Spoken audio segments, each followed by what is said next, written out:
নমস্কার, আমি কলকাতা থেকে রিনি স্কাউটের রিনি বলছি। কেমন আছেন আপনারা সবাই? আশা করি আমার সকল দর্শক বন্ধুরা ভালো আছেন। আজ অনেক সকালবেলায় ঘুম থেকে উঠেছি, তার একটা বিশেষ কারণ আছে, সবটাই বলবো আপনাদেরকে। চলুন তার আগে একটু ফুল তুলে নিয়ে আসি। এই যে দেখুন, আমার সাদা জবা ফুল গাছে আজকে অনেক সাদা জবা হয়েছে। আজ সব কটা একসঙ্গে তুলে নেব। শুনেছি যে জবা ফুল প্রতিদিনেরটা প্রতিদিনই তুলে নিতে হয়, না হলে নাকি গাছের গ্রোথ অনেকটাই কমে যায়।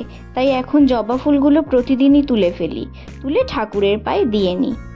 আমাদের পাশের কমপ্লেক্সে একজন মালি দাদা খুব সুন্দর গাছের পরিচর্যা করে। ওনার কথা শুনেছি, ওনাকে কালকে আসতে বলেছি। উনি এসে প্রত্যেকটা গাছের রিপোর্টিং করে দেবেন। এই যে আজকে গোপুকে মিস্টার সেন সকালবেলা আম দিয়েছে, আজকে আম খাচ্ছে। আর একটা জিনিস দেখাই, আমি এই যে চা করার পরে চা পাতাগুলোকে এইভাবে ধুয়ে আর বাটিতে শুকনো করে রাখি। একদিন শুকনো করে, মানে 2-3 দিন লাগে এরকম ঝরঝরে হতে। তারপর একটা গাছে দিয়ে দিই, এতে গাছ ভালো হয়, ফুল আসে খুব ভালো। এই যে যার জন্য এত সকালবেলায় ঘুম থেকে ওঠা, আজকে অনেক তাড়াতাড়ি আমাকে রান্না করে ফেলতে হবে অনেকটা মাংস একসাথে। 2.5 কেজি মাটন রান্না করতে হবে খুব তাড়াতাড়ি করে। আমি তো মাটন রান্না করি একেবারে রসিয়ে কষিয়ে, আজকেও সেই রকমই হবে, কিন্তু আজকের মাটনটা হবে স্পেশালি বাচ্চাদের জন্য, একেবারে ঝাল ছাড়া, আর ওই কাশ্মীরি লঙ্কা আর গুঁড়ো লঙ্কা ছাড়া। একটু ঝাল দেব, সেটা হচ্ছে কাঁচা লঙ্কার, মানে 2.5 কেজি মাংসের অনুপাতে কাঁচা লঙ্কা দেব ওই 8-10টা মতো। মানে ঝাল ধরুন একেবারেই হবে না, কিন্তু মশলাপাতি ঠিকঠাকই দেব। পেঁয়াজটা ভালো করে লাল করে ভেজে নিয়ে আদা রসুন বাটা, আর তার সাথে দিয়েছিলাম একটুখানি জিরে ধনে আর হলুদের পেস্ট। ব্যাস, সেইটাকে প্রথমে ভালো করে কষিয়ে নিতে হবে যতক্ষণ না মশলাটা একদম ভাজা ভাজা হয়ে যাচ্ছে। তারপরে দিয়ে নিলাম টমেটো, আর ওই যেটুকু কাঁচা লঙ্কা বলেছি সেই কাঁচা লঙ্কাটা মিক্সিতে পেস্ট করে নিয়েছিলাম, সেটা দিয়ে নিলাম। তারপরে কিন্তু এই কাঁচা লঙ্কাটা টমেটো আর কাঁচা লঙ্কার পেস্টটা খুব ভালো করে আবার কষাতে হবে। এই যে তারপরে দিয়ে নেব বেশি করে একটু টক দই। টক দইটা এইটা হচ্ছে 400 গ্রামের জারটা, এখান থেকে আমি প্রায় ওই 300 গ্রাম মতোই দিয়ে দিচ্ছি। এটা ভালো করে একটুখানি সামান্য নুন দিয়ে ফেটিয়ে নিচ্ছি, ফেটিয়ে নিয়ে তারপর দিয়ে নেব। আর পাশের ডেচকিতে মাংসতে দেওয়ার জন্য একটু বড় বড় সাইজের আলু ভেজে রেখেছি। আজকের রান্নাটা তো আমি একদমই কম তেলে রান্না করছিলাম, তাই মশলা কষার সময় একদমই তেল রিলিজ করছিল না। তাই আমার একটু কেমন লাগছিল, মনে হচ্ছিল যে এতজন খাবে, জানি না সবার কেমন লাগবে, টেস্টটা ভালো হবে কি খারাপ হবে। কিন্তু মাটনটা এত ভালো কোয়ালিটির ছিল, খুব সুন্দর রেয়াজি মাটন ছিল। তাই এটা যখন আমি প্রেশার কুক করলাম, তারপরে যখন লিডটা খুললাম, সেই কালারটা কিন্তু খুব সুন্দর ছিল, মানে একদম। এই যে এবার এটাকে অনেকক্ষণ ধরে কষতে হবে, কষার পর কালারটা একেবারে ডার্ক ব্রাউন হয়ে যাবে। এবারে আর কিছু না, এটাকে প্রেসার কুকারে ট্রান্সফার করে দেব। তারপর মাত্র 2টো হুইসেল দিয়েছি, তাতেই রান্নাটা একেবারে কমপ্লিট হয়ে গেছে। পরিমিত মশলা, রান্নার হাত যশের সাথে সাথে মাটনের কোয়ালিটি ভালো হওয়াও খুব গুরুত্বপূর্ণ। মাটনের কোয়ালিটি যদি ভালো না হয়, আপনি যত ভালো করেই রান্না করুন না কেন, আপনার মাটনের স্বাদ কিন্তু আপনার মনের মতো কখনোই হবে না। তাই মাটন কেনার সময় একটু বিশ্বস্ত দোকান থেকে কেনাটাই সব সময় প্রয়োজন। অনেক দিন হয়ে গেছে ঘর থেকে বের হইনি, ভাবছি বিকেলটা কখন হবে আর বেরিয়ে পড়বো। তেমন কিছুই না, যাব একটু সাউথ সিটি স্পেন্সার। আর আজকে বলেছি একবার মিনিসোতে নিয়ে যেতে হবে, একটুখানি ঘুরে দেখব। সব ব্লগারদের দেখি ওখানে গিয়ে ব্লগ করে, আমিও একটুখানি যাব। তো যাই হোক, কি আর বলবো, প্রত্যেক মাসে নিয়ে যায় ওখানে। আর ওই চাল ডাল আটা ময়দা, এই যে 1 গাড়ি অলরেডি হয়ে গেছে, এগুলো কিনে দেয়, আর এগুলোকেই প্রত্যেক মাসে আমাকে শপিং বলে চালিয়ে দেয়। বাড়িতে এসে দেখি 2 ঘন্টার ভিডিও, কোনটা স্পেন্সার কোনটা মিনিসো কিছুই বোঝা যাচ্ছে না, শুধুই সিলিং দেখা যাচ্ছে। তাই সব ডিলিট করে দিয়েছি। আর এই ক্লিপটা আমার নেওয়া, তাই এইটুকুই রেখেছি। মিনিসো থেকে 2-1টা জিনিস কিনেছি, সেইগুলো কোনো একটা ভিডিওতে দিয়ে দেব।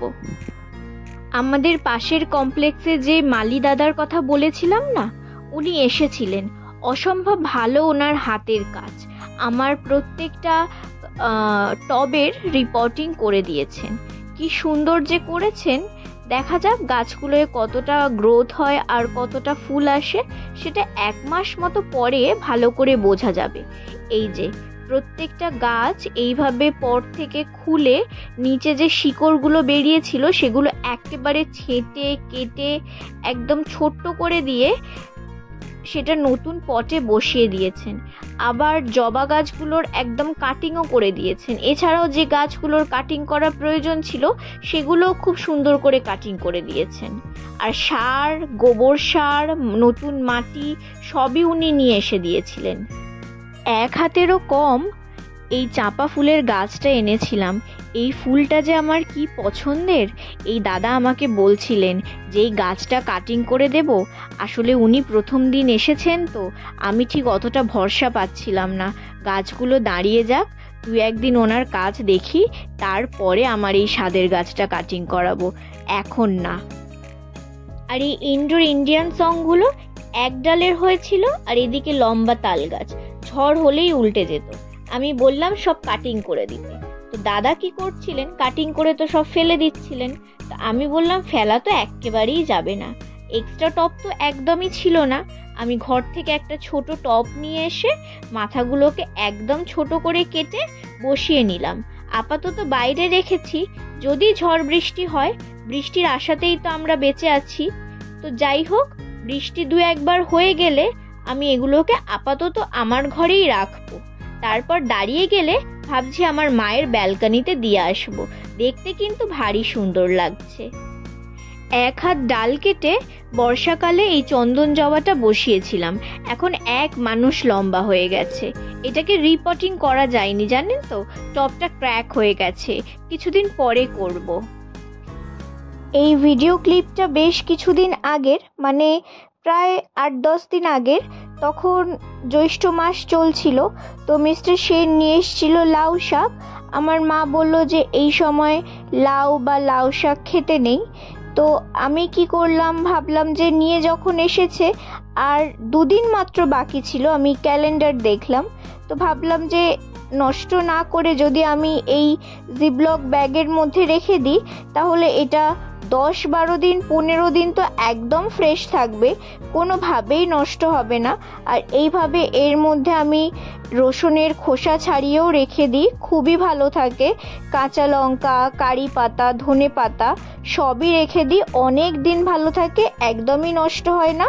তো ডাঁটাটা একটা প্যাকেটে আর শাকগুলো একটা প্যাকেটে ভালো করে রেখে যে এক্সট্রা এয়ারটা ছিল সেটাকে বের করে দিয়ে লকটা করে দিলাম, দিয়ে ফ্রিজে রেখে দিলাম। তারপরে আমি যখন রান্না করেছিলাম, মানে জ্যৈষ্ঠ মাস কেটে যাওয়ার পর দেখলাম যেরকম রেখেছিলাম একদমই সেরকম ছিল, কোনোভাবেই নষ্ট হয়নি, একদম ফ্রেশ তাজা ছিল।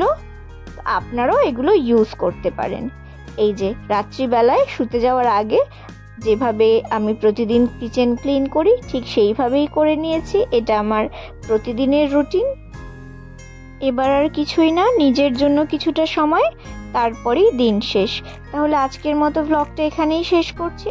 যদি ব্লগটা ভালো লেগে থাকে তাহলে অবশ্যই একটা লাইক করে দেবেন। আর যারা আমার প্রোফাইল থেকে ভিডিও দেখছেন আমার প্রোফাইলটা ফলো দিয়ে রাখবেন। আগামীতে দেখা হবে আবার নতুন কোনো ব্লগের সঙ্গে। ততক্ষণ আপনারা সবাই সুস্থ থাকবেন, ভালো থাকবেন। নমস্কার।